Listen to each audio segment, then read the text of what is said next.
참 은혜입니다. 이렇게 첫 예배가 이렇게 함께 우리가 드릴 수 있다는 게 참 은혜입니다. 은혜가 다른 게 은혜가 아니라 그냥 하나님이 주신 선물이 은혜죠.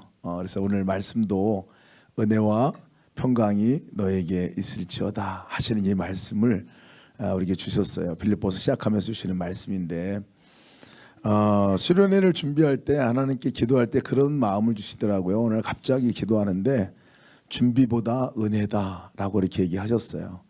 예? 그리고 물어봤을 때 준비한 것 위에 은혜로 덮어서 더 큰 은혜를 주실 것이다 라고 얘기하셨는데 정말 그랬어요.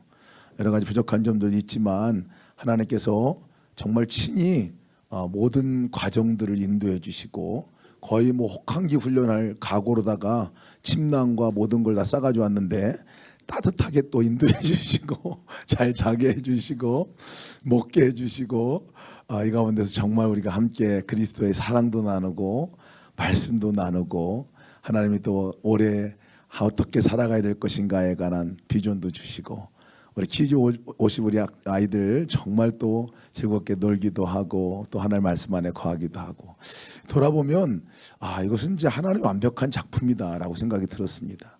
하나님께서 이렇게 우리에게 딱 준비했다가 했다 하고 주시는 선물이라 이렇게 여겨졌습니다. 이것을 은혜라고 그러는구나, 이것이 은혜구나 하는 것들을 깨닫게 됐어요.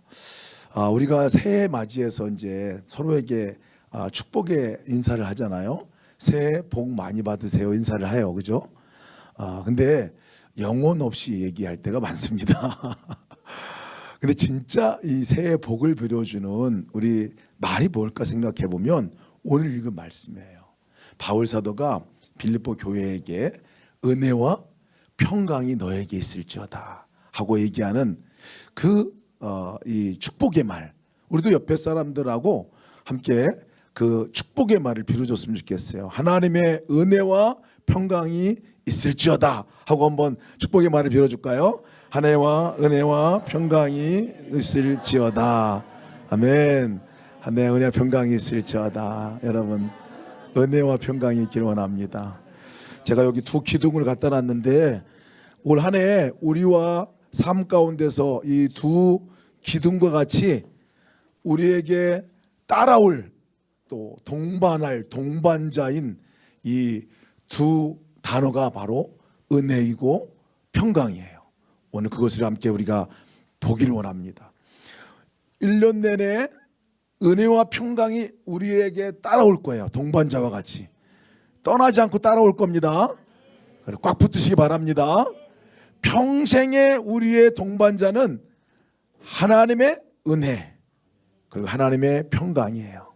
한번 우리 따라서 할까요? 하나님의 은혜, 하나님의 평강. 이게 우리와 항상 따라올 우리의 동반자예요. 동반자. 지원부대, 지원부대. 그러니까 우리가 혼자 살아가는 것 같지만 절대 우리는 혼자 살아가는 게 아니라 이 두 기둥, 이 두 동반자, 하나님의 은혜, 하나님의 평강이 따라서 함께 우리에게 올 겁니다. 은혜 그러면 생각나는 그 단어가 다 다를 것 같은데요. 혹시 우리 어린이들 페르시아 왕자 본 적 있어요? 페르시아 왕자 본 우리 학생이 혹시 누가 있나? 없어도 괜찮아요.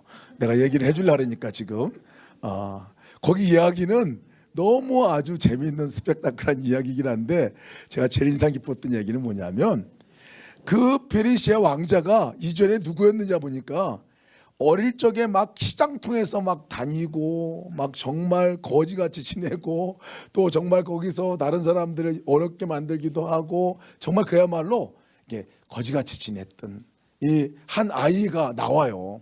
그래서 그날도 막 도망가고 막 이렇게 쫓겨가고 하는 그런 과정에서 이 거지인 아이가 그때 막 그 동네를 행차한 누가 거기를 지나갔느냐면 페르시아 왕자가 왕이 그곳을 지나가요. 왕이 지나가다가 그 아이를 발견하고 왕이 부하들을 시켜가지고 저 아이를 데려오라고 얘기를 합니다. 데리고 와가지고 뭐라고 얘기했냐면 뜬금없이 데리고 와서 내가 제 애를 왕궁으로 데리고 가고 싶다. 그리고 제 애를 내가 왕자로 삼고 싶다라고 얘기를 해요. 그때 이 임금님이 이 거지인 아이를 고아요. 부모도 없어요. 그 아이를 데려다가 이제 가지고 데리고 가는 장면이 나오는데, 그때 이 임금의 손을 탁 이 아이가 잡습니다. 저는 요 잡는 장면이 너무 인상 깊었어요. 정말 우리 잡는 것이 인상 깊었어요.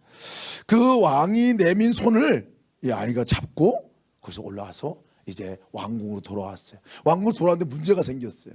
뭐가 문제가 생겼냐면, 아니 왕궁에 들어오자마자 자기를 거지로 살았던 자기를 이제 왕자라고 일컫는, 왕자, 이제 아들로 삼은 거야. 아들로 왕자라고 얘기를 해줘요. 근데 왕자라고 불리긴 하는데 자기의 생활 모든 습관은 거지 습관이야. 먹는 것도 거지 습관이고 행동하는 거, 사는 것도 거지 습관. 도무지 이게 잘 적응이 안 돼요. 근데 그렇게 적응이 안 되다가 조금 지나고 시간이 지나다 보니까 어느 순간인가 딱 장면을 그려주는 거 보니까 벌써 왕자가 됐어요. 왕자로 살아가요. 다른 사람도 다 왕자로 알아. 그렇게 살아가는 그 장면에, 그리고 그 왕자가 이제 뭐 나라를 구하는 얘기를 이제 하는 게 베르시아 왕자의 이야기인데, 이 이야기가 다른 사람의 얘기가 아니에요. 사실은 우리 이걸 은혜라고 말합니다. 은혜라고 말하는 것은 내가 뭘 되는 것이 아니라 정말 이 왕이 거지 아이인 이 아이에게 손을 내밀어서 잡아서 함께 가자고 말한 것과 같이, 바로 우리를 하나님이 찾아오셔서 손을 내밀고 함께 가자, 함께 가라고 얘기할 뿐만 아니라 너는 이제 하나님의 나라의 왕자야 라고 얘기하는 거죠. 하나님 나라의 공주야 라고 얘기하는 거죠. 우리 어린이들 모두가 오늘 이 자리에 있잖아요. 우리가 누군지를 분명히 알아야 돼요. 하나님이 우리를 찾아오셔서 아예 우리를 하나님 나라의 왕자로, 하나님의 아들로, 딸로 삼아주셨다는 것 여러분 믿으시기 바라요. 이게 은혜예요. 이게 은혜입니다. 그러니까 우리의 삶은 어떻게 살아야 되는 거냐면요, 그 은혜 입은 사람으로 살아가는 거예요. 오늘 성경에도 이 우리의 명칭이, 호칭이 성도라고 말하잖아요. 세인트, 거룩한 사람이라고 말하잖아요. 아예 주님이 내 안에 살아가는 그냥 거룩한 사람으로 살아가는 사람이라고 우리를 불러줘요. 우리가 그렇게 해서가 아니라 이것을 우리는 은혜다라고 말하는 거예요. 제가 오늘 아침에 일어나면서 여기 오면서 은혜가 선물이구나 하는 것이 더 절감한 게 뭐냐면, 여러분 공기가 오늘 맑아요? 안 맑아요? 아주 가슴이 뻥 뚫리잖아요. 그죠? 예. 이것을 여러분 우리가 돈 주고 만약에 살려고 그랬으면 이것을 뭐 어떻게 살 수 있겠어요. 그죠? 이것을 하나님이 우리 안에 다 준비해 놓으셔서 그냥 우리는 뭐만 하면 돼요? 숨만 쉬면 돼. 숨만 쉬면 돼요. 어제 눈 위에서 막 우리 아이들 뒹굴고 뭐 눈썰매 타고 난리가 났는데, 제가 지난번에 왔을 때 그렇게 기도했어요. 우리가 하나님, 그때는 밭이요 눈이 하나도 없었어요. 하나님 여기에 눈을 좀 내리게 해주셔서 눈 내려서 우리 아이들이 와서 눈 마음껏 썰매 탔으면 좋겠습니다. 그렇게 기도했는데요. 보니까 아주 뭐 이런 눈썰매장도 없어요. 세상에. 이것을 만약에 우리가 만들려고 했으면 눈 뿌리는 기계 엄청 동원해가지고 해야 될 것 같은데, 그냥 하나님이 다 이렇게 누리게 해놓으셨어요. 그래서 눈썰매를 그래서 제가 느낀 게, 선물이구나. 이게 선물. 하나님 주신 선물이구나 생각을 했습니다. 이것을 우리는 은혜라고 말해요. 그러니까 하나님이 이렇게 우리에게 주시는, 내가 준비해서라기보다도 하나님이 우리에게 필요한 것을 주시고자 준비한 선물, 이게 은혜인데요. 올 한 해 이 선물을 하나님이 엄청나게 준비해 주셨다는 사실을 기억하시기 바랍니다. 기억하시고요. 그럼 오늘 아침에 내가 일어나자마자 하나님이 또 주신 마음이 있어요. 어떤 마음을 줬냐면, 딱 일어나자마자 승혜야 너 준비하고 따라와 라고 얘기하시더라고요. 올 한 해를 기도할 때 하나님 어떻게 살까요? 그럴 때 준비하고 따라와. 그 말은 준비하고, 내가 준비한 이 선물 받을 준비하고, 너 딸을 준비하고 있어. 내가 그것을 준비하고 있어 라고 하시는 말씀으로 받았어요. 우리와 함께 하신 하나님은 올 한 해 우리를 위해서 최선의 것으로 준비하셔서 예비하셔서 우리 이끌어 가실 줄을 믿으시기 바랍니다. 받는 방법은 다 한 가지예요. 뭐로 받아요? 그냥 받으면 돼. 그냥 받으면 돼.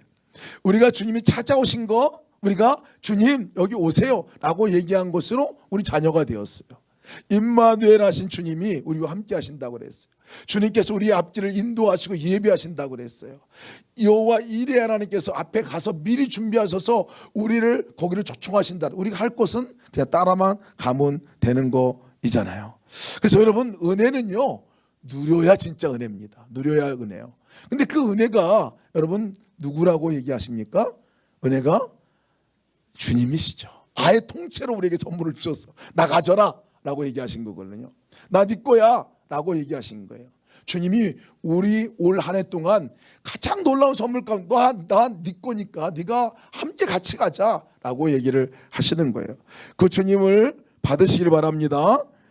더 구체적으로 우리에게 주신 선물은 뭐냐면요, 말씀이에요. 이 말씀, 그 모든 내용들이 다 여기 들어있어요. 어디로 가야 될지를 주님께 선물을 받는 방법을 여기다 알려주셨단 말이에요. 그래서 올해 우리가 성경 말씀 가운데 주님이 주신 그 은혜를 마음껏 내가 누리려면요, 이 말씀 안에 읽고 말씀의 음성을 듣고 나갈 때 그것을 충분하게 누리게 될 줄을 믿습니다. 두 번째는요, 은혜는 누리는 것만 끝나면 안 돼요. 은혜는 나눠야 진짜 은혜입니다. 진짜 은혜는 나눠야 하는 거예요. 오늘 빌립보 교회가 어디에 있는 줄 아세요? 빌립보 교회가 있는 장소가 어디였느냐면 그 지역 가운데서 가장, 그 당시 로마가 가장 두려워하는 야만인들이 살고 있었던 곳이에요. 사실은 문명화되지 않은 그곳이에요. 야만인 살고 있는 그곳이에요. 그래서 아예 그 빌립보 지역을 로마 정부가 아예 여기를 정말 문명화시키고 로마화 시켜야 되겠다 싶어가지고요, 가가지고 퇴역 장교들 이런 사람들을 거기 보냈어요. 장교들을 보내가지고 보내 살면 집도 주고 또 가서 로마 시민권도 주고 이렇게 하도록 했어요. 그러니까 그 사람들이 가가지고 이 빌립보를 막 개혁시키려고 갔거든요. 근데 개혁이 됐을까 안 됐을까요? 됐어요. 그 사람들을 통해. 근데 진정한 개혁은 어디서부터 일어났냐면요, 거기에 바울 사도가 가가지고 예수님의 복음을 전하고 거기서 예수님 믿는 사람들이 생기고, 그리고 그곳으로부터 예수 믿는 사람들이 모인 교회가 생기고, 그 교회를 통해서 거기에 하나님 나라가 확장되는 놀라운 은혜가 있게 됐거든요. 사실 빌립보 교회는 큰 상징적인 의미가 있습니다. 이 세상 안에 정말 우리를 딱 갖다 보내놓고, 그 보내놓는 이유가 뭐냐면 너가 받은 은혜를 마음껏 흘려보내라 하고 거기에 보내신 거예요. 그러니까 우리는 하나님의 거룩한 자녀로, 성도로 이 세상을 어떻게 살아가야 되느냐? 마음껏 은혜를 흘려보내는 사람으로 살아가시는 여러분 되시기를 축복합니다. 주님이 은혜라고 그랬잖아요. 내 안에 거하신 주님이 은혜인데요, 진짜 은혜를 어떻게 흘려보내요? 흘려보내는 방법은 그 주님을 소개하는 거예요. 다른 사람에게 주님을 나눠주는 거예요. 주님이 하신 일에 대해서 증거하는 거예요. 그 일들이 올 한 해에 일어나기를 축복합니다. 우리 어린이 여러분들, 여러분 이스라엘 땅 가운데 갈릴리가 어딘 줄 아세요? 갈릴리 호수? 사해바다는 들어봤어요? 요단강은 들어봤어요? 안 들어봤을 줄 알겠어요. 그러니까 오늘 설명해 주려고 그래요. 갈릴리 호수는 이스라엘의 맨 꼭대기 지역에, 이렇게 북쪽 지역에 있어요. 너무나 맑고 또 고기도 엄청나게 많고 많은 사람들이 찾아가기 좋아하는 그 호수가 갈릴리 호수예요. 근데 이 갈릴리 호수가 이 물이 쭉 거기서부터 흘러가가지고 요단강을 따라서 흘러가요. 그리고 맨 끝에 여기에 있는 또 하나의 호수가 있는데 그것은 호수라고 말하지 않고 바다라고 말해요. 사해바다라고 말해요. 죽음의 바다예요. 죽음의 바다. 소금 바다, 소금 바다. 제가 가보니까 너무나 달라. 한 바다는 살아있는 바다고 한 바다는 죽은 바다예요. 왜, 뭐가 차이가 날까 보니까요, 뭐 차이가 나는 건 너무나 분명해요.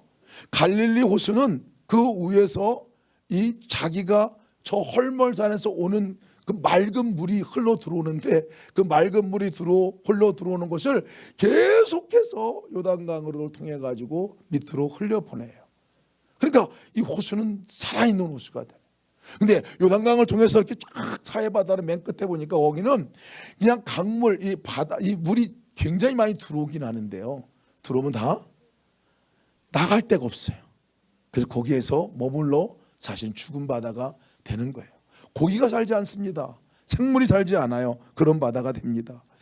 여러분, 우리가 은혜 받은 자로서 이 하나님의 은혜를 그냥 머물러 두고 있으면, 내가 만난 주님을 내가 혼자 알고 있으면 더 이상 전파가 되지 않아요.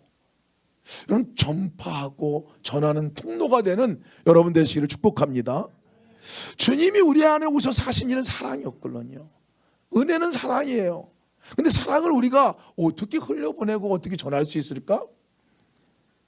보니까 제가 그래서 이 말씀을 생각할 때 딱 생각나는 사랑의 언어 5가지, 우리 행복 플러스에 오신 분들 함께 우리가 들었던 말씀이기도 한데요. 이 사랑의 언어 5가지 생각이 났어요. 사랑도 은혜도 흘려보내려면 뭐 어떻게 통로가 있어야 되는지 생각해 보니까요. 여러분, 사랑의 언어 5가지 얘기 있어요. 같이 있어줄 때 다른 사람 나를 사랑한다고 생각한다는 거예요. 여러분, 우리가 하나님이 우리 가운데 찾아오신 게 같이 있어주려고 오신 거거든요. 그죠? 그 은혜가 우리에게 주신 하나님의 은혜예요. 그걸 누리면 좋겠어. 격려의 말이 2번째 또 은혜예요. 칭찬해 주는 게. 하나님 우리를 만날 때마다 너 그렇게 살면 안 돼 이렇게 얘기하지 않으세요. 너 너무 존귀한 존재야. 너 나의 사랑하는 아들이야. 사랑하는 딸이야. 내가 너를 보면 기뻐서 어쩔 줄 몰라. 계속 말씀하시잖아요. 이것이 우리가 받은 은혜거든요. 또 하나님께서는 봉사의 언어, 우리 봉사의 언어가 있잖아요. 또 봉사하는 언어, 다른 사람들에게 몸으로 섬겨주고 봉사할 때 그렇게 사랑의 그 표현을 하신다고 그랬는데 아예 찾아오셔서 봉사하셨잖아요. 우리 삶 가운데 스킨십, 또 선물, 이 부분들 우리가 주신 것이 얼마나 많습니까? 하나님이. 우리 이걸 생각해 보면요, 은혜의 내가 통로가 되는 거 어떻게 하느냐 따져보면, 하나 생각해 보면 분명하게 구체적으로 우리가 은혜를 흘려보낼 수가 있어요. 다른 사람하고 함께 있어주는 거, 주님이 나와 함께 있어주는 것 같이 올 한 해 여러분 은혜를 다른 사람에 흘려보내는 방법은 다른 사람들과 함께 있어주기를 축복합니다. 다른 사람과 함께 있어주는 거예요. 또 다른 사람을 마음껏 격려해 주시기를 축복합니다. 다른 사람을 사랑의 말로 격려해 주는 거예요. 옆에 분들 먼저 해봅시다. 옆에 분들 딱 보고 칭찬할 거 하나 딱 칭찬 한번 해봅시다. 다른 사람 칭찬은, 자, 딱 보고 칭찬할 거 이것저것 생각이 안 나면 어쩌면 그렇게 잘생겼냐, 어쩌면 그렇게 예쁘냐라고 얘기해 주면 될 것 같아요. 자, 한번 칭찬 한번 해주세요.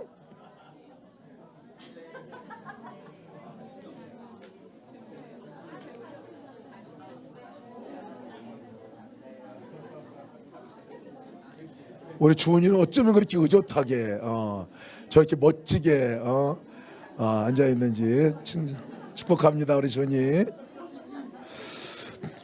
여러분, 우리가 하나님이 우리에게 주셨던 이 격려와 칭찬의 말들은 나에게서 끝나면 안 돼요. 내가 다른 사람을 칭찬해주고 격려해 주어야 다른 사람 얼굴이 달라졌어. 지금 보니까 그죠? 얼굴이 달라졌죠. 이게 은혜를 흘려보내는 방법 너무 크게 어렵게 생각할 게 없어요. 봉사하는 거요, 주님이 우리를 찾아오셨듯이 그냥 찾아오고 끝난 게 아니라 우리의 필요를 도와주셨잖아요. 다른 사람 필요를 도와주고 그 사람들에게 뭐가 필요한지를 찾아보고 이렇게 나누는 것이 은혜를 흘려보내는 방법이에요. 저는 그 언어 가운데서 선물이 제가 이 사랑의 언어였는데요. 선물은요, 다른 사람이 기뻐하는 것들을 해주는 거예요. 다른 사람이 기뻐하는 것들을 내가 주는 거예요. 어저께 우리 김수민 집사님은 집에 있는 거 다 싸가지고 와가지고 다 나눠줬는데 그걸 받은 사람들이 얼마나 큰 기쁨이 되겠냐 말이에요. 여러분, 우리가 내가 있는 자리에는 하나님이 받아주셨던 그 은혜를 흘려보내는 흔적이 있어야 돼요. 그러니까 올해는 여러분 그 은혜를 흘려보내는 흔적을 많이 남기시기 바랍니다. 내가 누리고 또 흘려보내는 역사가 있었으면 좋겠어요. 2번째가 평강이에요. 평강. 여러분, 하나님이 주시는 이 또 하나의 기둥 선물은 뭐냐면 평강이에요. 평강은 기쁨을 말하거든요. 기쁨을 말해요. 여러분, 우리가 언제 기뻐할 수 있을까요? 언제 행복해져요? 영국 속담에 보면 이렇게 얘기했어요. 하루가 행복해지려면 뭐 하라고 그래요? 이발소가래. 이발소. 일주일 행복하려면 어떻게? 결혼하래요. 일주일 행복. 이거 좀 잘못된 것 같아요. 좀 이게. 근데 제가 그래서 그래서 이거 그냥 한번 읽어볼게요. 한 달 행복하려면 어떻게 해요? 영국식이에요. 영국식. 영국에서는 말 사래. 말 사면 한 달 행복해진대요. 1년 행복해지면 어떻게? 여기도 집을 지으래. 집을 지으래. 한평생 행복해지려면 정직해야 한다. 이렇게 얘기하는데 좀 우리가 거기 멀기래요. 영국 속담이에요. 제가 진짜 하고 싶은 얘기는 여러분, 하루 행복해지려면 입안속 할 게 아니라 행복 자체가 우리 가운데 와 계신 그분 바라보면 하루 행복해집니다. 그렇죠. 주님 바라보면, 주님이 함께 계시면 그분 바라보면 우리 행복해져요. 일주일 행복해지려면 어떻게 해야 돼요? 주님 일주일 주님 바라봐. 한 달 행복해지려면 어떻게 해요? 한 달 내내 주님 바라봐요. 여러분, 하루하루가 사실 중요한 것 같아요. 우리는 내일 살려고 그래 그러거든요. 근데 하루하루, 오늘 행복하지 않으면 내일 행복하지 않아요. 오늘 내가 주님 바라보지 못하면 내일 주님 바라보기가 어려워요. 그래서 오늘 주님 생각하고 오늘 주님 바라보고 그렇게 나갔었으면 좋겠어요. 우리 유아를 보니까요, 유아가 이렇게 웃는 게 얼마나 이렇게 행복한지, 엄마 품에 있을 때 행복하더니 이제는 이렇게 다른 사람들 보면서도 행복해하는 거 보니까, 여러분 정말 진정한 행복은요, 주님이 내 곁에 함께 계시고 나를 안고 계신 것을 볼 때, 그때 느껴질 때 안정감이 느껴져. 우리가 안정감이, 이 안정감이 왜 주님 바라보자고 얘기하면요, 본질적인 자체가 그렇기 때문에 그렇습니다. 미국에서 산부인과에서 테스트를 했어요. 실험을 했어요. 어떤 실험이냐면요, 신생아 아이들, 우리 간호사님 계신데 제가 신생아 아이들을 어떻게 잘 울리지 않고 애들이 편안하게 계실 수 있을까, 이것을 실험을 했는데요, 뭐 조명도 바꿔보고 온도도 바꿔보고 다 해봤는데도 잘 안 됐어요. 근데 딱 요거 조치를 하니까 아이들이 바로 잠들고 평안하게 그렇게 잠들었는데요. 뭐 어떤 조치인지 아십니까? 소리 하나를 들려줘서, 소리 하나. 어떤 소리? 예, 네, 엄마 심장 소리. 엄마 후 하는, 이게 뭐 심장이 여기서 나가는 이 피를 확 뿜으면 이제 훅 하고 또 들어오는 이 소리, 심장 소리. 이 심장 소리를, 엄마 심장 소리를 녹음해 가지고 아이에게 들려주니까 아이가 바로 잠을 들더라는 거예요. 그래서 이 실험이 대성공이에요. 대성공. 그걸 보면서 정말 파스칼이 한 말이 맞아요. 우리가 마음에 큰 구멍이 있는데 그 구멍은 무엇으로 메꿀 수 있느냐? 이것은 그 어느 것으로부터 우리가 만족할 수 없다. 메꿀 수가 없다. 오직 하나님 한 분만으로 우리가 이것을 메꿀 수 있다라고 얘기를 했거든요. 그러니까 왜 주님을 우리가 바라봐야 되느냐면, 주님이 우리를 안고 계신 그것이 느껴질 때 우리는 진정한 기쁨과 평강을 누릴 수 있기 때문에 그렇습니다. 그래서 우리가 하루 행복하려면 주님 바라보고, 일주일 행복하려면 일주일 내내 주님 바라보고 한 시간 우리가 주님과 함께 동행하는 삶을 우리가 잘 살아봅시다. 오래 살아봅시다. 근데 이것도 마찬가지예요. 평강도 내가 다른 사람에게 나눠줘야 돼요. 나눠줘야 돼요. 주님이 나와 함께 계실 때 내가 평강을 느끼는 것 같이요, 주님이 나를 안아주는 것을 느낄 때 내가 평강을 느끼는 것 같이, 다른 사람에게도 내가 안아주는 올 한 해가 되기를 축복합니다. 다른 사람 안아주기를 축복해요. 그리고 내 평강의 얼굴을, 내 얼굴을 다른 사람에게 보여줘서 그 사람도 평강을 느끼게 되기를 원하는데요, 이 얘기하면 굉장히 부담스러워요. 내 얼굴 보고 누가 평강을 느낄 수 있겠느냐 생각을 부담스러워하는데, 여러분 다른 사람 만날 때 그래서 주님 바라보는 이유가 거기 있는 거예요. 예수님하고 이름 부르는 이유가 거기 있는 거예요. 예수님 이름 불러야 제가 내 마음에 평강이 생기고 내 얼굴이 바뀌어요. 안 그러면 1년 내내 인상 쓰고 살아가요. 여러분 세상 우리가 살아가는 환경 보고, 여러분 우리가 평강을 찾으려면 1년 내내 한 번도 못해요. 한 번도 평강 못하고 그냥 살아갈 수밖에 없어요. 자, 우리 한 해 동안 그렇게 하시길 바랍니다. 그래서 올해 제가 은혜와 평강은요, 우리가 정말 주님이에요. 주님. 이 두 기둥은 주님이시죠. 그 주님과 함께 살아가는 삶. 그래서 아침에 우리부터 해봅시다. 이제 일어나자마자 누구 이름 불러요? 예수님 이름 부르고, 또 세면할 때, 옷을 갈아입을 때, 식사 준비할 때, 우리 모든 거 할 때 한번 해봅시다. 누구 이름 불러요? 예수님 이름 불러보고 한번 해보는 거예요. 대화를 한번 해보는 거예요. 아침에 기도할 때 오늘 아침 뭐로 시작해요? 우리 예수 동행 기도문으로 하루를 또 시작해 보시고, 하루 집 나갈 때도 누구 이름 부르고 집 나가요? 예수님 이름. 길거리 갈 때도 예수님 이름 부르고 한번 해봅시다. 한번 해봅시다. 그때 정말 우리가 내가 받은 은혜가 뭐고 내게 주신 평강이 뭔지를 아마 누리게 될 것 같아요. 하루 종일 주님 생각하고 저녁 때 뭐로 맞춰요? 동행이 있으면서 하루를 점검하며 마쳤으면 좋겠습니다. 올 한 해 은혜와 평강이 여러분들의 있기를 축복합니다. 은혜와 평강이 여러분들을 통해서 다른 사람이 전해지기를 축복합니다.